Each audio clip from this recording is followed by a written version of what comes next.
loves, welcome back to my channel, Peace with Sha. I go by Sha or Shalonda. This is a lifestyle and wellness channel. If you're new here, welcome to my channel. Make sure you hit that subscribe button, that notification bell, so that you never miss an upload. If you're a returning viewer or subscriber, thank you so much for coming back. I'm very excited to share 5 books that I believe will be very helpful for you on your healing journey and our self-development improvement journey. These books were very instrumental for me when I was going through a tough time, and even after I found myself out of that tough moment, they were very helpful with giving me tools and helping me facilitate continual growth and progress as I continue to just take care of myself and develop into a better person. So I want to start this video with titles that you may not have heard of, and the last title I feel like is going to be probably the most popular title. I feel that people talk about a lot, so I wanted to offer you things you may not have heard of first, and I hope that you are able to find something that resonates with you from this list of books. This will be a part 1, and I'm going to do a second part later on, but I would love to know if you've read any of these books, what you think about them, and or if you have any recommendations yourself. Okay, so the first book that I'm going to talk about is not one that I have with me because I loaned it out to a friend, but it's called SelfCompassion, and it's by the author Kristen Neff.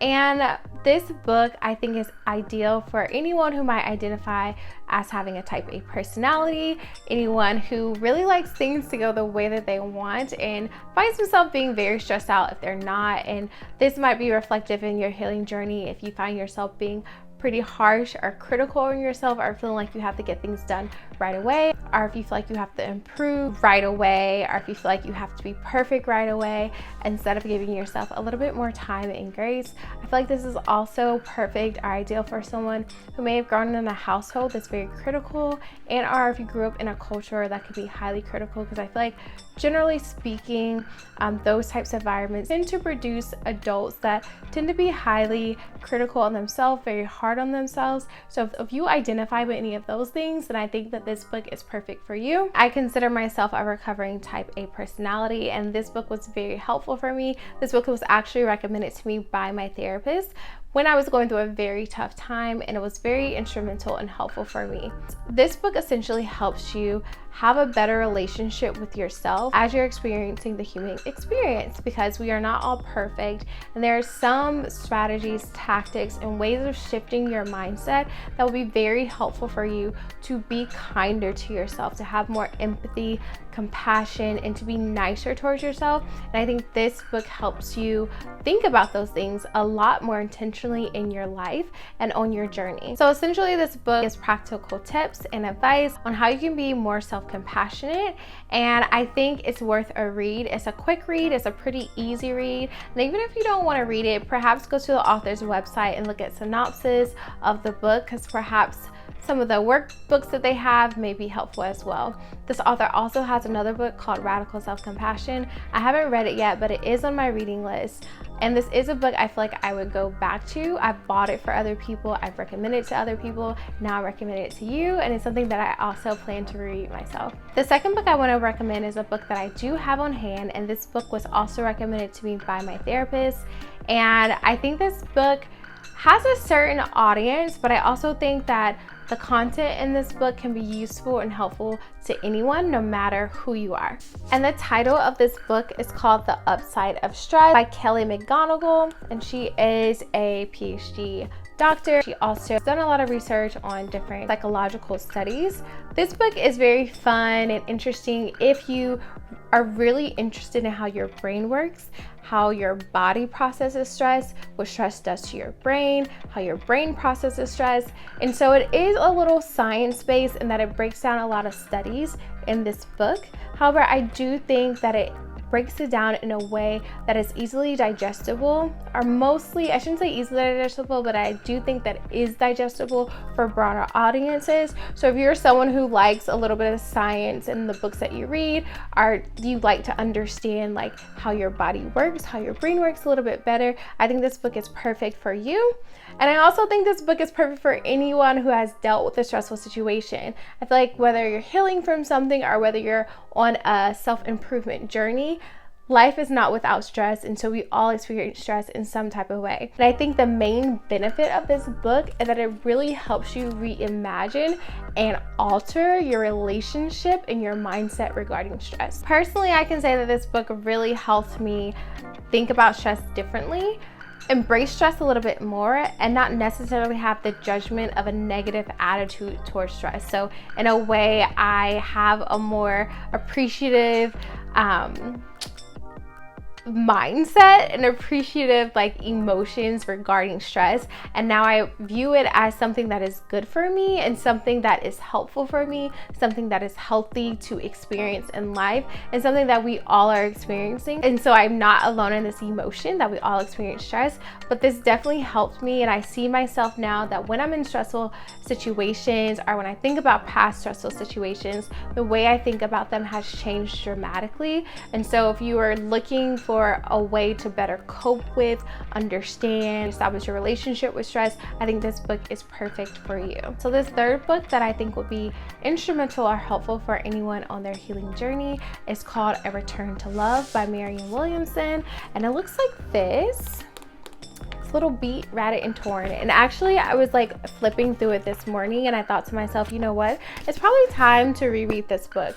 So this book is perfect for people who may be feeling angry or frustrated with either themselves, the world, society, a person, a friend, people in general, a situation.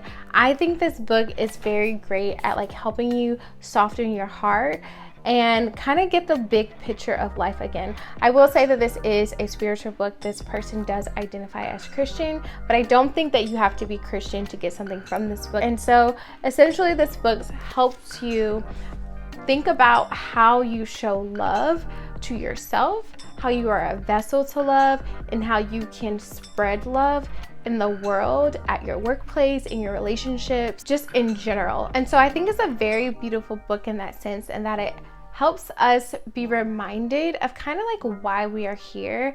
And I do think that we are here to spread love, to make the world a better place.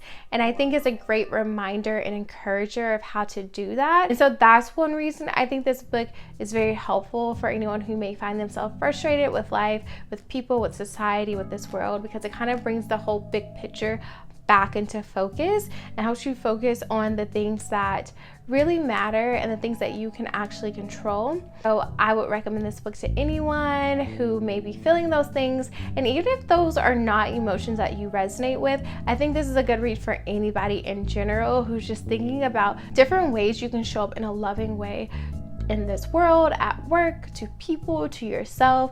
And so I think this is a very beautiful book in that way, and also very healing. I feel like it was very cozy and comforting reading this, and I don't know, it just gave me overall a good vibe. And so I feel like you may be able to find gems in this book as well. Okay, so this next book that I recommend is an anthology. An anthology is essentially a group of authors who come together and they either write about an experience, they either share stories, whether they are nonfiction stories or fictional stories, and they have a certain theme to them. So this is an anthology, and it's titled You Are Your Best Thing: Vulnerability, Shame, Resilience, and the Black Experience. It's by Tarana Burke and Brene Brown. Art is edited by them, but they have a group of authors that shared their own personal stories.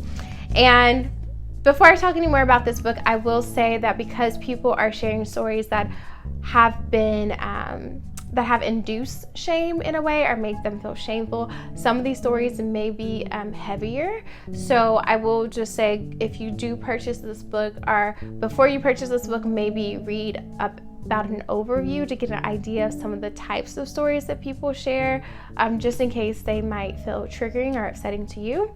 But I think that this book is perfect for anyone who is looking for community or who may feel alone in their struggle. And I say looking for community because oftentimes I feel like you can go through a situation and you feel like you're by yourself, that you're the only one in the world experiencing something hard or getting over something hard or processing something hard that went on in your life or trying to improve yourself. And if you feel alone in your everyday life, I feel like sometimes you can find yourself or parts of stories that you resonate with from other people. So that's why I feel like if you're looking for community in that sense, then this is a good book for you. What I took the most from this book is that, again, you're not alone in a lot of the experiences you're feeling, but what spoke to me the most was how people reflected on these things, and some of them how they learned to move on and learn that they didn't have to feel shame about a lot of the things that they went through.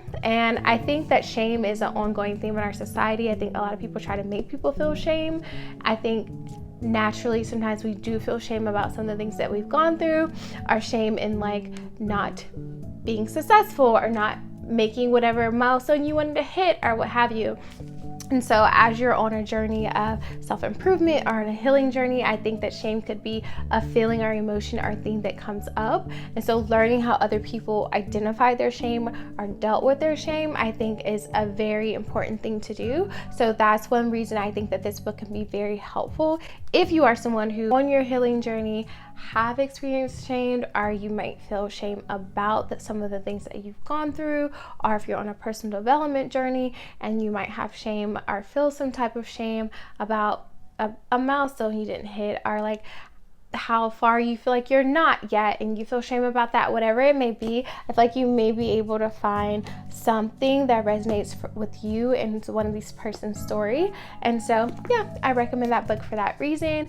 Also, if you didn't identify as Black, sometimes it's helpful to understand other people's experience that have similar identities as you.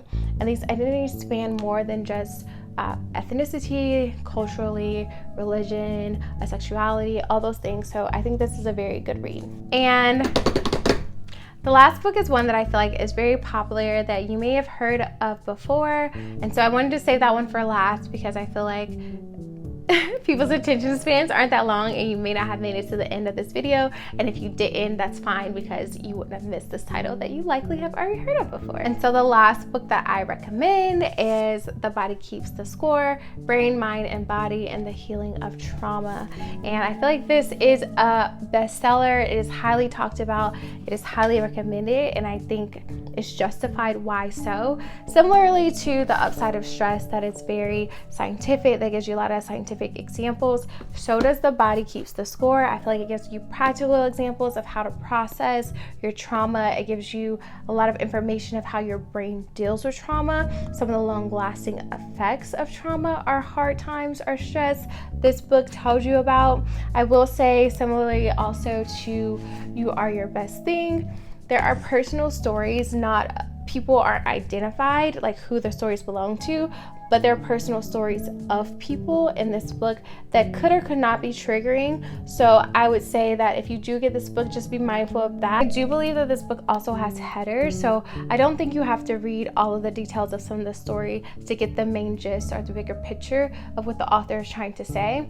But if you're looking for practical ways to process some of your emotions, if you're looking for tools or recommendations, then I feel like that this book is perfect for you. If you just want to get a better understanding of how trauma affects your body, I think this is a very educational book that is not a textbook, that I feel like can be digestible. Of course, it's not something I feel like you're gonna finish in a week. I don't think you actually should, but I do think it's worth a read, or at least looking over a synopsis to consider reading this book as you are on your journey.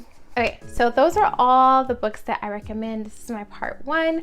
If you made it to the end, thank you so much for sticking through. Hopefully I wasn't too long-winded and I gave you a good idea of these books. But if you have any lingering questions, feel free to ask me in the comment section down below. I wish you the best on your healing journey. I wish you the best in your life. And as always, peace, love, and joy. And I'll catch you in the next video. Bye.